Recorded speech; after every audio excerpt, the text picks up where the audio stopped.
Assalamu alaikum, chers frères et sœurs. Dans la quête du cheminement spirituel, les élus occupent une place unique. Ces croyants, choisis par Allah pour leur dévotion, leur sincérité et leur persévérance, se retrouvent souvent dans une situation paradoxale. Bien qu'ils soient honorés par leur Seigneur, ils expérimentent fréquemment la solitude sur terre. Cette solitude, loin d'être un hasard, est une partie intégrante de leur voyage vers Allah. Elle découle de leur attachement à la vérité, de leur déconnexion des plaisirs éphémères de ce monde et de leur focalisation sur l'au-delà.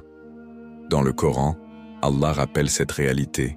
« Et si tu obéis à la plupart de ceux qui sont sur la terre, ils t'égareront du chemin d'Allah. » Sourate Al-An'am 616. Cette minorité d'élus, souvent incomprise ou rejetée par la société, trouve dans leur solitude un espace pour renforcer leur foi et méditer sur leur lien avec leur Créateur. Leur éloignement des cercles sociaux courants est non seulement une épreuve mais aussi une opportunité de purification spirituelle. Avant de commencer cette vidéo, n'oubliez pas de liker cette vidéo car cela nous donne beaucoup de force pour continuer à partager du contenu bénéfique.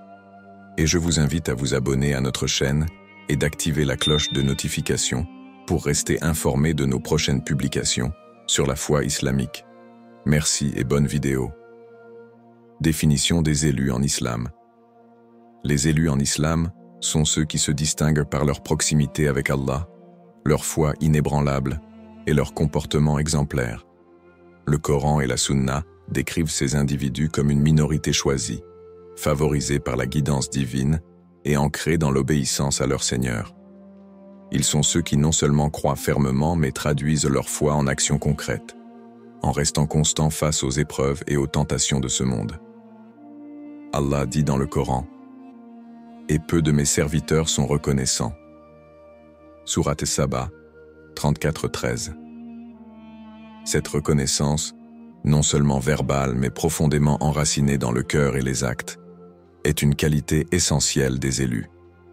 Ils sont caractérisés par leur piété, taqwa, qui les pousse à craindre Allah et à rechercher son plaisir dans toutes leurs actions. Leur sincérité, ikhlas, les éloigne de tout acte d'ostentation ou d'hypocrisie, et leur patience, sabre, leur permet de supporter les épreuves avec dignité et foi. Les qualités des élus. Soumission totale à Allah. Les élus ne suivent pas leurs propres désirs mais cherchent toujours à conformer leur vie à la volonté divine. Comme Allah le mentionne, ceux qui croient et font de bonnes œuvres, ceux-là sont les meilleurs des créatures. Sourate Al-Bayyina 98-7. Piété et crainte révérentielle. Ils se préparent constamment pour l'au-delà, en veillant à se protéger des péchés. Leur piété les pousse à accomplir des actes de dévotion, même dans l'isolement. Persévérance dans les épreuves. Ils comprennent que la vie terrestre est un test et acceptent les difficultés comme un moyen de purification. Humilité. Ils ne recherchent pas la reconnaissance des hommes, mais espèrent uniquement la récompense d'Allah. Exemple des élus dans l'histoire islamique 1. Les prophètes. Chaque prophète d'Allah est un modèle d'élu. Par exemple, le prophète Noé, paix sur lui, a prêché durant des siècles, souvent rejeté et moqué par son peuple. Le prophète Abraham, paix sur lui, fut isolé pour son rejet des idoles, allant jusqu'à être jeté dans le feu par son propre peuple. Le prophète Mohammed, est l'exemple parfait. Il a été rejeté par sa tribu, insulté et persécuté pour avoir prêché la vérité. Malgré cela, il est resté ferme, démontrant une patience et une foi extraordinaires. Deuxième, les compagnons. Des figures comme Abu Bakr, Omar et Bilal ibn Rabah montrent comment la foi peut rendre une personne élue malgré les sacrifices et l'isolement social. Bilal, par exemple, a supporté des tortures physiques pour maintenir son attachement à l'unicité d'Allah. En somme, les élus sont ceux qui suivent la vérité, même lorsque cela les isole. Leur qualité, ancrée dans la foi et la patience, les place au-dessus des préoccupations matérielles, les rendant uniques aux yeux d'Allah. La solitude des élus en islam. La solitude des élus est une réalité profondément ancrée dans leur cheminement spirituel. Ceux qui choisissent le chemin d'Allah se retrouvent souvent isolés, non par manque de choix, mais parce que leur dévotion les place dans une position unique, incomprise par la majorité. Cette solitude, bien qu'éprouvante, est une partie intégrante du voyage des croyants sincères vers Allah. Allah dit dans le Coran, « Et la plupart des gens, même si tu le désires ardemment, ne sont pas croyants. » Sourate Yusuf 12:103. Ce verset illustre la rareté des vrais croyants et, par extension, la solitude qui découle de leur engagement total envers Allah. Raison de l'isolement des élus. Déconnexion des plaisirs matériels. Les élus se détachent des plaisirs éphémères de ce monde, comprenant que leur véritable demeure est dans l'au-delà. Ce désintérêt pour les distractions mondaines les distingue, les rendant différents de ceux qui poursuivant les richesses, la célébrité ou les désirs matériels. Le prophète Mohammed, a dit « Sois dans ce monde comme un étranger ou un voyageur », rapporté par Al-Bukhari. Difficulté à trouver des pairs partageant le même niveau de foi. Leur niveau d'engagement spirituel les rend souvent incompatibles avec la majorité des gens. Alors que beaucoup se contentent d'une foi superficielle, les élus recherchent une connexion profonde avec Allah, ce qui limite leurs cercles sociaux. Méfiance des autres envers leur dévouement. Leur piété intense et leur refus de compromis attirent souvent la critique, la moquerie ou même l'hostilité. Ceux qui ne partagent pas leur foi peuvent les percevoir comme extrémistes ou trop austères. Allah mentionne dans le Coran « Nous savons bien que ce qu'ils disent te contrarie. En vérité, ce n'est pas toi qu'ils traitent de menteur, mais ce sont les versets d'Allah que les injustes renient. » Sourate Al-An'am 6:33. Preuve dans le Coran et les hadiths. Le prophète Mohammed, sallallahu alayhi wa sallam, a lui-même vécu cette solitude. À la Mecque, il fut isolé par sa tribu, boycotté et traité de menteur, alors même qu'il était connu comme Al-Amin, le digne de confiance. Il a déclaré « L'islam a commencé comme quelque chose d'étrange et redeviendra quelque chose d'étrange. Alors bonne nouvelle aux étrangers ?» Rapporté par Muslim. Ce hadith montre que les élus, bien que rares et perçus comme étranges, sont honorés par Allah. Exemple de la solitude des élus. Le prophète Mohammed, son isolement à la grotte de Hira pour méditer avant la révélation, est un exemple clair de cette solitude volontaire pour se rapprocher d'Allah. Après la révélation, il a également connu l'isolement social lorsque la majorité de sa communauté a rejeté son message. Le prophète Ibrahim, paix sur lui, lorsqu'il a brisé les idoles de son peuple et proclamé l'unicité d'Allah, il a été rejeté, y compris par son propre père. Sa foi l'a mené à un isolement physique et spirituel, mais il est resté ferme dans son engagement envers Allah. Les compagnons du prophète des figures comme Abu Dar al-Ghifari, qui prêchait la vérité sans crainte, et Salman al-Farisi, qui a voyagé sur de longues distances pour trouver la vérité, illustrent cette solitude. Leur foi intense et leur quête d'Allah les ont isolés du reste de la société. Verset sur la minorité des vrais croyants, Allah rappelle dans le Coran que les croyants sincères sont une minorité. Certes, ils étaient avant cela des bienfaisants. Ils dormaient peu la nuit et aux dernières heures de la nuit, ils imploraient le pardon d'Allah. Sourate Ad-Dariyat 51, 16-18. Ces élus, par leur dévouement à la prière nocturne et à l'adoration, se distinguent de la majorité qui néglige ces actes. Les épreuves liées à l'isolement des élus en islam. Le cheminement spirituel des élus n'est pas exempt d'épreuves. Leur isolement, bien que source de purification et de proximité avec Allah, est également une épreuve majeure qui touche leur esprit, leur cœur et parfois même leur corps. Ces défis sont des tests divins pour éprouver leur foi et leur engagement dans le sentier d'Allah. Allah dit dans le Coran, « Pensiez-vous entrer au paradis sans qu'Allah ne distingue ceux d'entre vous qui luttent et qui endurent avec patience ?» Sourate Al-Imran 342. 1. La patience face à la solitude. La solitude impose une épreuve psychologique intense. Les élus doivent apprendre à trouver leur réconfort non pas dans les relations humaines, mais dans leur lien avec Allah.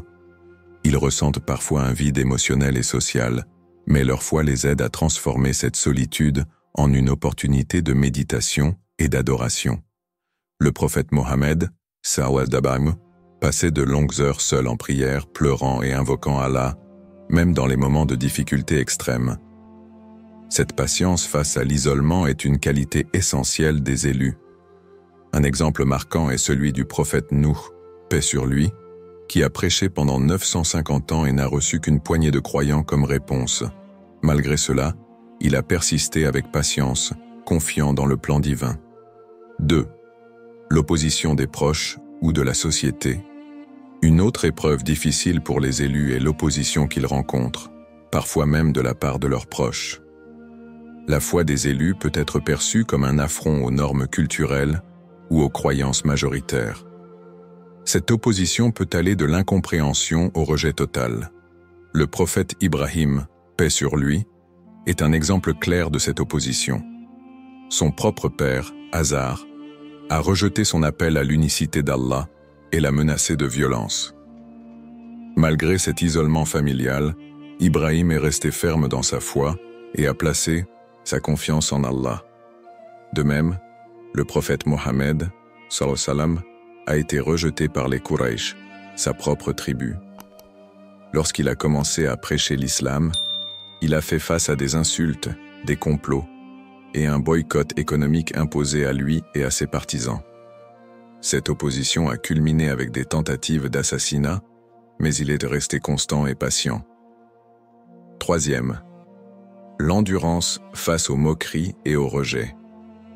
Les élus sont souvent la cible de moqueries, car leur mode de vie et leurs valeurs sont en décalage avec celles de la majorité. Leur attachement à Allah est perçu comme une excentricité ou un fanatisme, et ils sont parfois humiliés publiquement. Allah dit dans le Coran: « Malheur à tout calomniateur, diffamateur, qui amasse une fortune et la compte sans cesse. » Sourate Al-Humaza, 104, 1-2. Un exemple poignant est celui de Bilal ibn Rabah, un compagnon du prophète Mohammed, sallallahu alayhi wa sallam. En tant qu'esclave devenu musulman, il a enduré des tortures physiques et des moqueries de la part de ses oppresseurs, simplement pour avoir proclamé l'unicité d'Allah.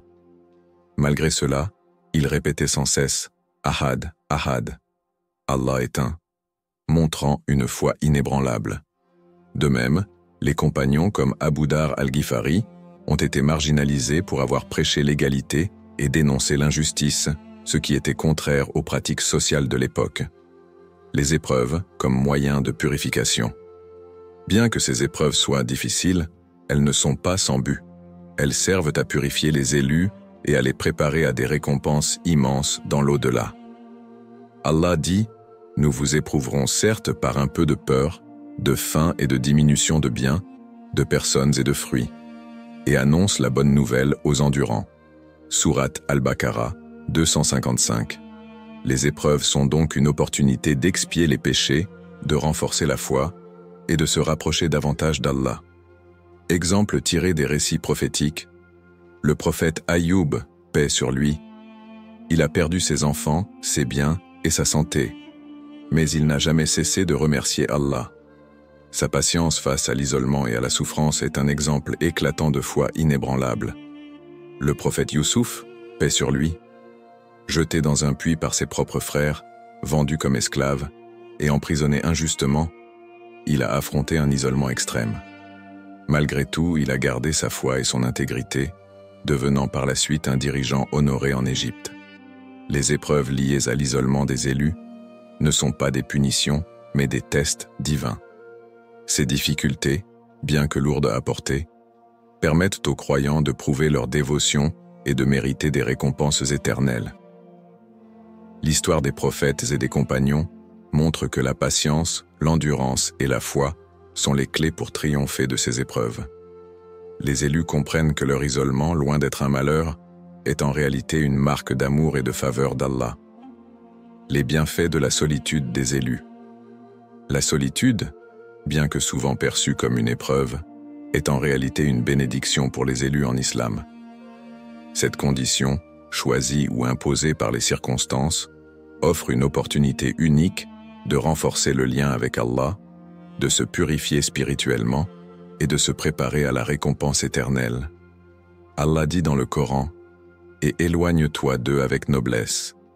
Laisse-moi avec ceux qui traitent de mensonges le message. » Sourate Al-Muzzammil, 73, 10 à 11.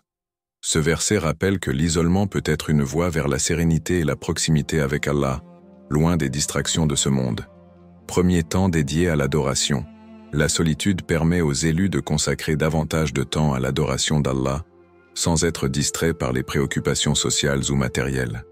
Ils peuvent prier, réciter le Coran, méditer sur la création d'Allah et renforcer leur foi.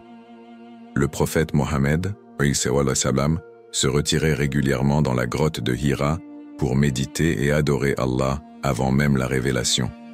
Après celle-ci, il passait de longues heures en prière nocturne, trouvant dans cette solitude un réconfort et une force spirituelle immense. Allah dit, « Ô toi, l'enveloppé dans tes vêtements, lève-toi pour prier toute la nuit, sauf une petite partie. » Sourate Al-Muzzammil, 73, 1 à 2. Proximité accrue avec Allah. La solitude donne aux élus l'occasion de se tourner pleinement vers Allah et de développer une relation intime avec lui.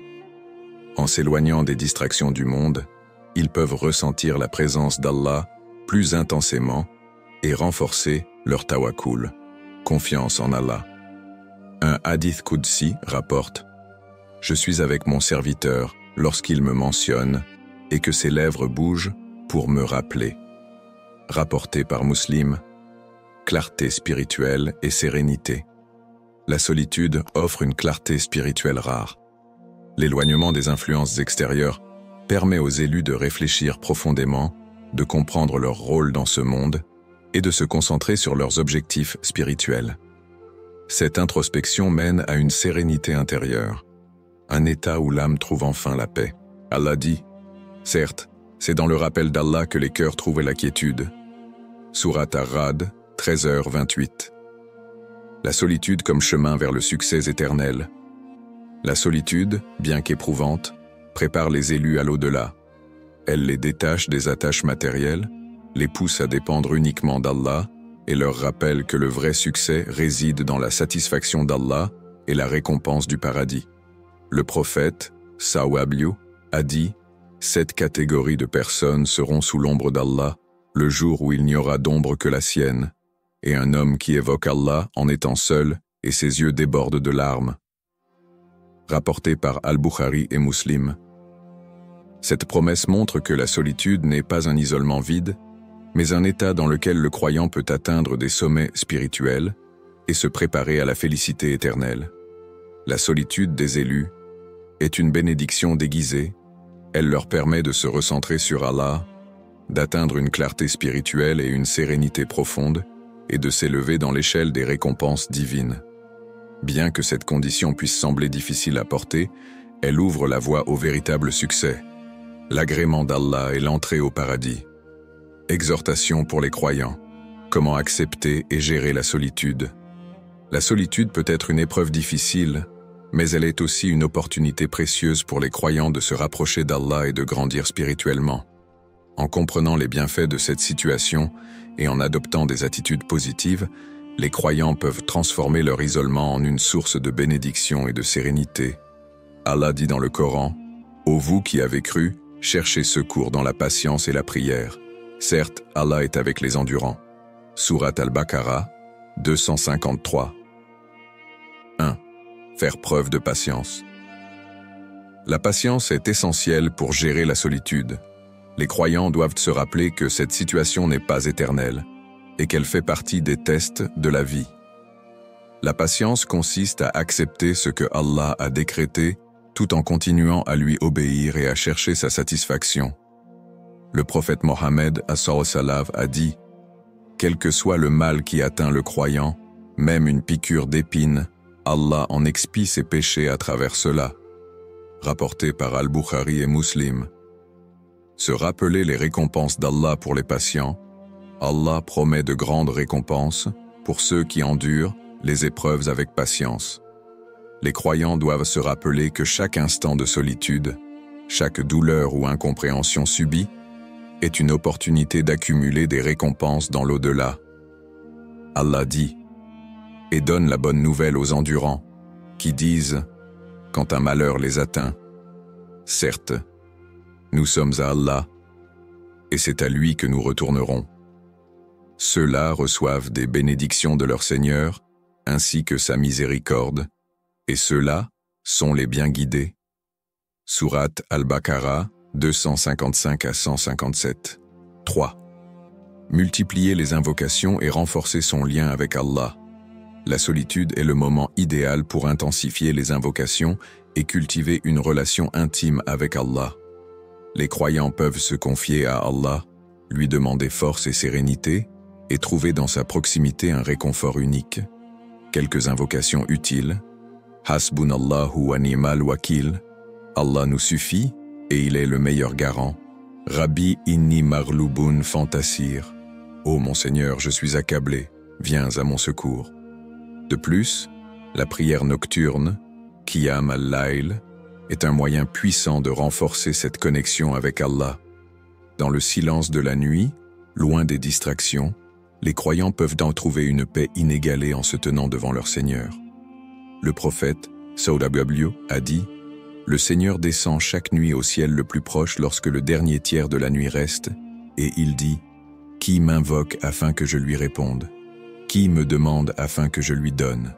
Qui implore mon pardon afin que je lui pardonne ?» Rapporté par Al-Bukhari et Muslim. 4. Adopter une vision positive de la solitude. Au lieu de percevoir la solitude comme un fardeau, les croyants peuvent la voir comme une opportunité de se développer. C'est un temps précieux pour se recentrer, renforcer leur foi et méditer sur les bienfaits d'Allah. Un hadith inspirant rappelle « Sois dans ce monde comme un étranger ou un voyageur », rapporté par Al-Bukhari. Cette perspective aide les croyants à comprendre que la vie est temporaire et que les épreuves sont une préparation pour l'éternité. 5. S'inspirer des exemples des prophètes et des pieux. Les croyants peuvent tirer des enseignements des récits des prophètes et des compagnons, qui ont tous connu des moments de solitude et d'isolement. Leur endurance, leur foi et leur constance dans l'adoration d'Allah sont des modèles à suivre.